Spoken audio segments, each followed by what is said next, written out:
পায়ের গোড়ালিতে সকালে ঘুম থেকে উঠে ব্যথার জন্য যে কারণগুলো থাকে সেই কারণগুলো নিয়ে আলোচনা করেছি।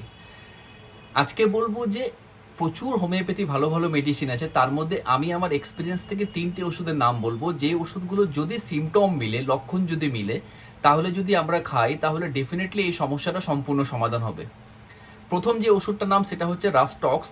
সব থেকে স্পেশালিস্ট কোন সময় হয়, যদি হঠাৎ করে এই ধরনের ব্যথা একটা সকালে ঘুম থেকে অ্যাকুট স্টেজে হয়তো 2 থেকে 3 দিন হয়েছে শুরু হওয়া, যে উঠতে গিয়ে হয়তো হাঁটতে পারছি না, হাঁটতে একটু কিছুক্ষণ চলাফেরা করার পর আস্তে আস্তে কমতে শুরু হচ্ছে, তার সাথে সাথে একটু গরম শেক করলে বেটার ফিল করছে।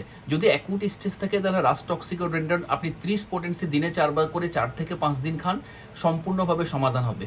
দ্বিতীয় মেডিসিন হচ্ছে রুটা। রুটা আমরা কখন খেতে পারি, যদি কোনো রকম ভাবে কোনো আঘাত থাকে, যদি ইনজুরি কিছু হিস্ট্রি থাকে, তাহলে আমরা রুটা দিতে পারি। রুটা স্পেশালি 30 পোটেন্সি দিনে 4 বার করে অন্তত 5 থেকে 6 দিন যদি আমি খাই, তাতেও কিন্তু সমস্যার সমাধান হবে। এবং 3 নম্বর ওষুধ হচ্ছে ব্রায়োনিয়া।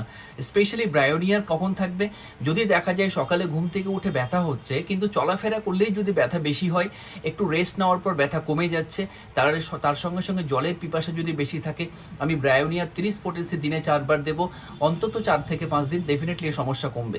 তারপরেও যদি সমস্যা না কমে তাহলে অবশ্যই নিয়ারেস্ট কোনো ভালো কোয়ালিফাইড হোমিওপ্যাথি ডাক্তারের সঙ্গে কনসাল্ট করুন, নিশ্চয়ই বেটার কোনো মেডিসিন দেবে এবং ডেফিনেটলি 100% সমস্যার সমাধান হবে।